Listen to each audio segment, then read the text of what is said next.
शांति। आज 2 मार्च 2026 की बाबा की साकार मुरली है। मुरली के महावाक्य हैं, मीठे बच्चे, याद में रहकर दूसरों को याद का अभ्यास करो। योग कराने वाले का बुद्धि योग इधर उधर नहीं भटकना चाहिए। प्रश्न है, किन बच्चों के ऊपर बहुत बड़ी रिस्पॉन्सिबिलिटी है? उन्हें कौन सा ध्यान ज़रूर देना चाहिए? उत्तर है, जो बच्चे निमित्त टीचर बनकर दूसरों को योग कराते हैं, उन पर बहुत बड़ी रिस्पॉन्सिबिलिटी है। अगर योग कराते समय बुद्धि बाहर भटकती है तो सर्विस के बजाय डिससर्विस करते हैं। इसीलिए यह ध्यान रखना है कि मेरे द्वारा पुण्य का काम होता रहे। गीत है ओम नमः शिवाय। ओम शांति। बाप सभी बच्चों को पहले पहले तो यहाँ बैठ करके लक्ष्य में टीकने के लिए दृष्टि देते हैं कि जैसे मैं शिव बाबा की याद में बैठा हूँ, तुम भी शिव बाबा की याद में बैठो। प्रश्न उठता है कि जो सामने बैठे हैं निष्ठा कराने के लिए, वह सारा समय शिव बाबा की याद में रहते हैं। जो औरों को भी कशिश हो, याद में रहने से बहुत शांति में रहेंगे, और शरीरी हो शिव बाबा की याद में रहेंगे तो औरों को भी शांति में ले जाएंगे, क्योंकि टीचर होकर बैठते हो ना। अगर टीचर ही ठीक रीति याद में नहीं होंगे तो दूसरे रह नहीं सकेंगे। पहले तो यह ख्याल करना है कि मैं जो उस माशूक बाबा का आशिक हूँ, उसकी याद में बैठा हूँ। हर एक ऐसे अपने से पूछे। अगर बुद्धि और तरफ चली जाती है, देह अभिमान में आ जाते हैं, तो गोया वह सर्विस नहीं, डिससर्विस करने बैठे हैं। यह बात समझ की है ना? कुछ सर्विस तो की नहीं, ऐसे ही बैठे हैं तो नुकसान ही करेंगे। टीचर का ही बुद्धि योग भटकता होगा तो वह मदद क्या करेंगे? जो टीचर हो बैठते हैं, वह अपने से पूछे कि मैं पुण्य का काम कर रहा हूँ, रही हूँ। अगर पाप का काम करेंगे तो दुर्गति को पाएंगे, पद भ्रष्ट हो जाएगा। अगर ऐसे को गद्दी पर बिठाते हो तो तुम भी रिस्पॉन्सिबल हो। शिव बाबा तो सबको जानते हैं, यह बाबा भी सबकी अवस्था को जानते हैं। शिव बाबा कहेंगे टीचर बन बैठे हैं और इनका बुद्धि योग तो भटकता रहता है, यह क्या औरों को मदद करेंगे? तुम ब्राह्मण बच्चे निमित्त बने हो शिव बाबा का बनकर उनसे वर्षा लेने। बाबा कहते हैं, हे आत्माएं, मामेकम याद करो। टीचर बन बैठते हो तो और ही अच्छी तरह उस अवस्था में बैठो। यूँ तो हर एक को बाप को याद करना है। स्टूडेंट अपनी अवस्था को समझ सकते हैं, जानते हैं कि हम पास होंगे व नहीं। टीचर भी जानते हैं, अगर प्राइवेट टीचर रखते हैं वह भी जानते हैं उस पढ़ाई में तो कोई खास टीचर रखने चाहें तो रख सकते हैं। यहाँ अगर कोई कहते हमको निष्ठा यानी योग में बिठाओ, तो बाप के याद में बैठना है। बाप का फरमान ही है, माँ में कम याद करो। तुम आशिक हो, चलते फिरते अपने माशूक को याद करो। सन्यासी ब्रह्म को याद करते हैं, समझते हैं कि हम जाकर ब्रह्म में लीन होंगे। जो अधिक याद करते होंगे उनकी अवस्था अच्छी होगी। हर एक में कोई न कोई खूबी तो रहती है ना। कहते हैं कि याद की यात्रा में रहो, खुद को भी याद में रहना है। बाबा के पास कोई सच्चे भी हैं, कोई झूठे भी हैं। खुद निरंतर याद में रहें बड़ा मुश्किल है। कोई तो बाप से बिल्कुल सच्चे रहते हैं। यह बाबा भी अपना अनुभव तुम बच्चों को बताते हैं कि थोड़ा समय याद में रहता हूँ, फिर भूल जाता हूँ, क्योंकि इसके ऊपर तो बहुत बोझ है।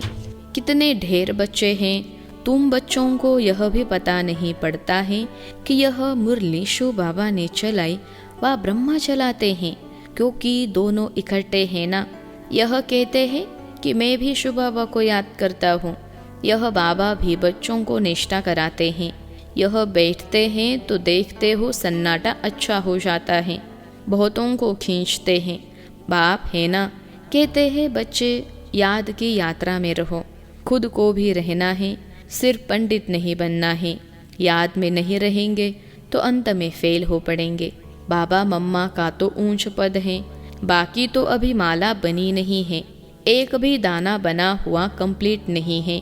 आगे माला बनाते थे बच्चों को लिफ्ट देने लिए, परंतु देखा गया कि माया ने बहुतों को खत्म कर दिया। सारा मदार सर्विस पर है। तो जो सामने निष्ठा कराने बैठते हैं उनको समझना है कि मैं सच्चा टीचर होकर बैठूं, नहीं तो बोलना चाहिए कि हमारी बुद्धि यहाँ वहाँ चली जाती है, मैं यहाँ बैठने के लायक नहीं हूँ। स्वयं बताना चाहिए, ऐसे नहीं कि आपे ही कोई भी आकर बैठे।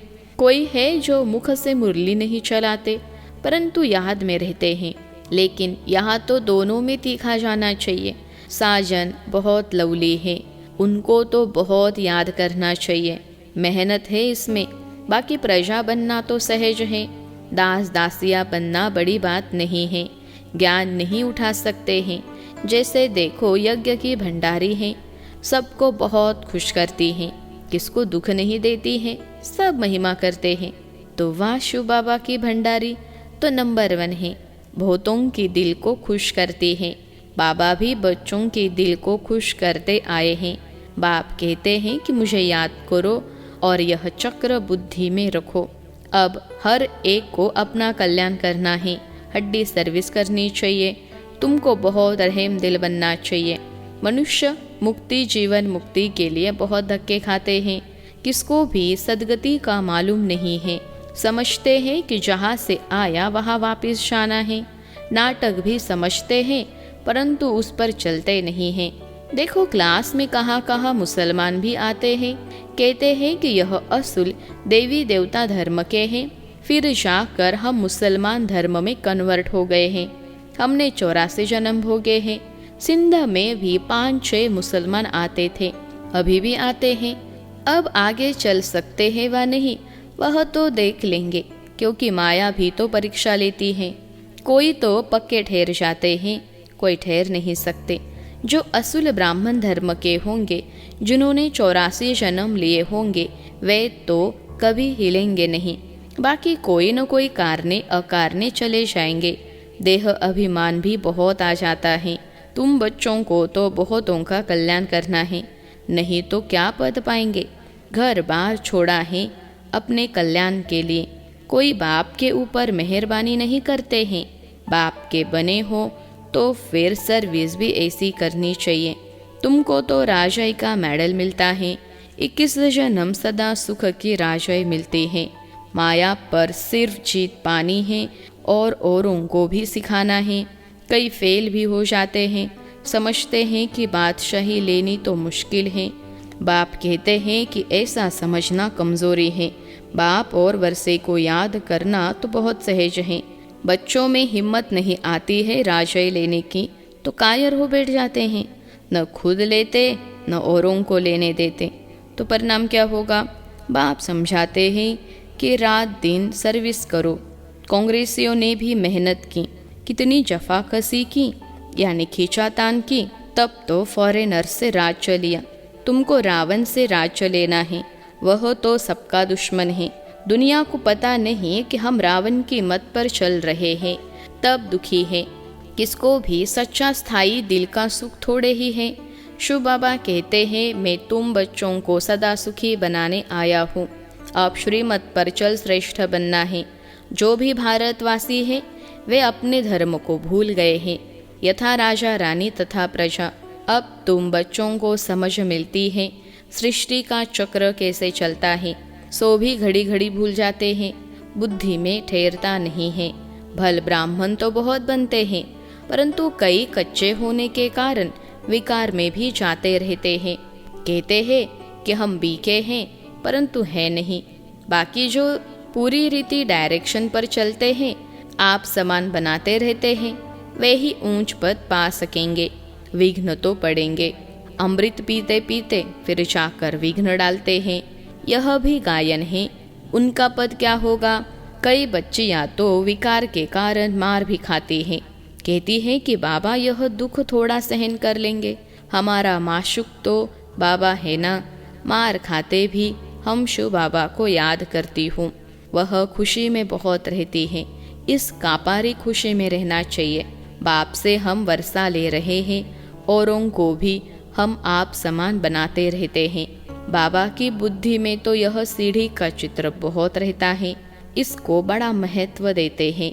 बच्चे जो विचार सागर मंथन कर ऐसे ऐसे चित्र बनाते हैं तो बाबा भी उनकी शुक्रिया करते हैं, या तो ऐसे कहेंगे कि बाबा ने उन बच्चों को टच किया है, सीढ़ी बड़ी अच्छी बनाई है। 84 जन्मों को जानने से सारे सृष्टि के आदि मध्य अंत को जान गए हो। यह फर्स्ट क्लास चित्र है। त्रिमूर्ति गोले के चित्र से भी इसमें नॉलेज अच्छी है। अभी हम चढ़ रहे हैं, कितना सहज है। बाप आकर लिफ्ट देते हैं, शांति से बाप से वर्षा ले रहे हैं। सीढ़ी का ज्ञान बहुत अच्छा है। समझाना है कि तुम हिंदू थोड़े ही हो, तुम तो देवी देवता धर्म के हो।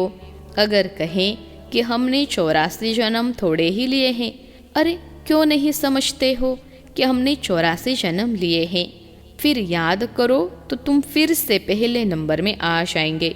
अपने कुल का होगा तो ऐसा प्रश्न करेगा नहीं कि सब थोड़े ही 84 जन्म लेंगे।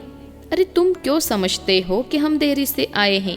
बाप सब बच्चों को कहते हैं, तुम भारतवासियों ने 84 जन्म लिए हैं, अब फिर से अपना वर्षा लो, स्वर्ग में चलो। तुम बच्चे योग में बैठते हो, सीढ़ी को याद करो तो बहुत मौज में रहेंगे। हमने 84 जन्म पूरे किए हैं, अब हम वापस जाते हैं, कितनी खुशी होती है। सर्विस करने का भी उल्लास रहना चाहिए। समझाने के तरीके भी बहुत मिल रहे हैं। सीढ़ी के ऊपर समझो, चित्र तो सब चाहिए ना, त्रिमूर्ति भी चाहिए। बाबा कहते भी हैं कि तुम जाओ ही मेरे भक्तों के पास, उनको ही यह ज्ञान सुनाओ, वह मिलेंगे ही मंदिरों में। मंदिरों में भी इस सीढ़ी के चित्र पर समझा सकते हो। सारा दिन बुद्धि में यह याद रहे कि हम बाबा का परिचय दे, किसका कल्याण करें। दिन प्रतिदिन बुद्धि का ताला खुलता जाएगा। जिनको वर्षा पाना होगा वह आएंगे। दिन प्रतिदिन सीखते भी रहेंगे। कईयों पर ग्रहचारी बैठती हैं तो बाबा को समझाना पड़ता है। वह नहीं समझते कि हमारे ऊपर ग्रहचारी हैं, इसलिए हमसे सर्विस नहीं होती। सारी रेस्पॉन्सिबिलिटी तुम बच्चों पर है। बाप समान ब्राह्मण बनाते रहो। सर्विस पर रहने से बहुत खुशी होती है, बहुतों का कल्याण होता है। बाबा को बम्बई से सर्विस करने का बहुत मज़ा आता था। बहुत नए नए आते थे। बाबा की तो बहुत दिल होती है कि सर्विस करें। बच्चों को भी ऐसा रहम दिल बनना चाहिए, सर्विस पर लग जाना चाहिए। दिल में यह रहना चाहिए कि जब तक हमने किसी को आप समान नहीं बनाया है तब तक भोजन नहीं खाना है। पहले पुण्य तो करो, पाप आत्मा को पुण्य आत्मा बनाए फिर रोटी खाए। तो सर्विस में जुटा रहना चाहिए। किसका जीवन सफल बनाए तब रोटी खाए। आप समान ब्राह्मण बनाने की कोशिश करनी चाहिए। बच्चों के लिए मैगजीन निकलती है, लेकिन बीके इतना पढ़ते नहीं हैं।